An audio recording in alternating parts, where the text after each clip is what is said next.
বিশ্বকাপে ছোট দলগুলোকে দমিয়ে রাখা হয়, আপনি কি জানেন? হ্যাঁ, আপনি ঠিকই শুনেছেন। আজকে আমরা বিচার বিশ্লেষণ করে দেখব বিশ্বকাপে আসলে আইসিসির ভূমিকা কেমন থাকে ছোট দলগুলোর প্রতি।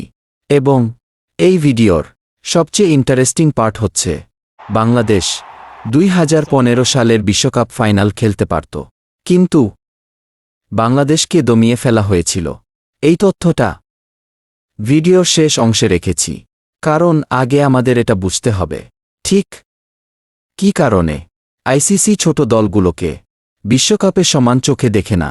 তাই আপনাদের কাছে অনুরোধ, ভিডিও স্কিপ না করে পূর্ণ বিশ্লেষণ শুনুন, তাহলেই আপনার কাছে জলের মতো সব কিছু ক্লিয়ার হয়ে যাবে। আজকের ক্রিকেট ওয়ার্ল্ড কাপ দেখলে অনেক সময় মনে হয় এটা বিশ্বকাপ নয়, বরং একটা এলিট ক্লাব, যেখানে দরজা খোলা কিছু নির্দিষ্ট দেশের জন্য, আর বাকিরা শুধু চেষ্টা করেই যাচ্ছে। আসুন এবার ভিডিওর মূলে প্রবেশ করি। দুনিয়ার সব খেলারই মূল উদ্দেশ্য থাকে বিজনেস, কিন্তু তাদের খেলায় এতটা বিতর্ক জন্ম দেয় না যতটা বিতর্ক শোনা যায় ক্রিকেটের বেলায়। এবং এই বিতর্কের 80% কারণ থাকে আইসিসির নীরব ভূমিকার কারণে। আইসিসির অর্থ ভাণ্ডারে সবচেয়ে বেশি ডলার কামিয়ে দেয় ভারত, তারপর ক্রমান্বয়ে অস্ট্রেলিয়া, ইংল্যান্ড, বাকি দলগুলোও ডলার কামিয়ে দেয়, তবে এই 3 দলের মতো না। আইসিসি খেলার দিকে মনোযোগের চাইতেও বেশি গুরুত্ব দেয় কে কত ডলার কামিয়ে দিতে পারছে তার দিকে। বিভিন্ন টুর্নামেন্ট আয়োজন হলে দেখা যায় বড় দলগুলোর চাহিদাই প্রাধান্য পায় বেশি, ছোট দলগুলোর চাহিদার দিকে তেমন নজর দেখা যায় না আইসিসির পক্ষ থেকে। আপনি কি জানেন, কেনিয়ার মতো দল একসময় বিশ্বকাপের সেমিফাইনালে উঠেছিল, কিন্তু সেই কেনিয়াকে আর দেখা যায় না ক্রিকেটে। এটা কি কেনিয়ার ব্যর্থতা? না, এটার ব্যর্থতা আইসিসির। আইসিসি তেমন কোনো মোটিভেশন রাখতেই পারেনি কেনিয়াকে ক্রিকেট থেকে হারিয়ে না যাওয়ার জন্য।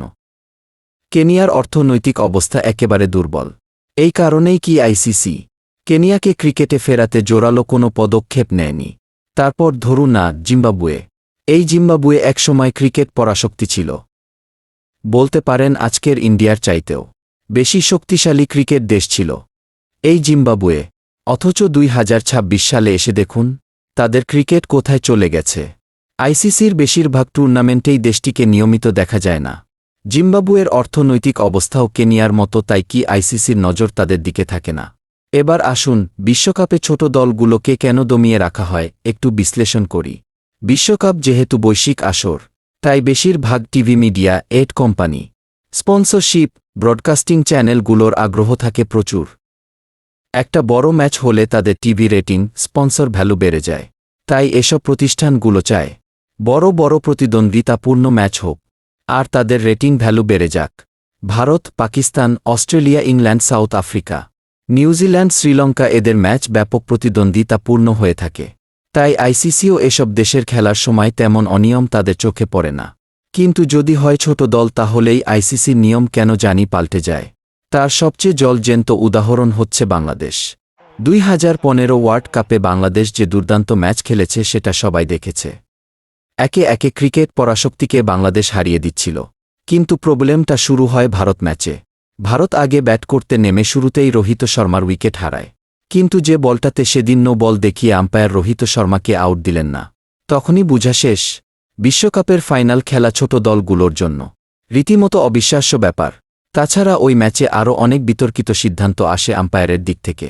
সেদিন যদি আম্পায়ার একের পর এক বিতর্কিত সিদ্ধান্ত না দিত, তাহলে বাংলাদেশ যেভাবে এগিয়ে যাচ্ছিল তাতে মনে হচ্ছিল তারা এবার ফাইনাল খেলবে। কিন্তু আইসিসি বড় দলের পক্ষ নেয় সেদিন বাংলাদেশ ক্রিকেটে ইতিহাস গড়তে পারেনি। আমার বিশ্লেষণে তো এসব কারণই মনে হচ্ছে ছোট দলগুলো বিশ্বকাপে ভালো পারফর্ম করতে না পারার। আপনার বিশ্লেষণে কি মনে হয় কমেন্টে জানান। আর ভিডিওটি ভালো লাগলে লাইক, সাবস্ক্রাইব করুন।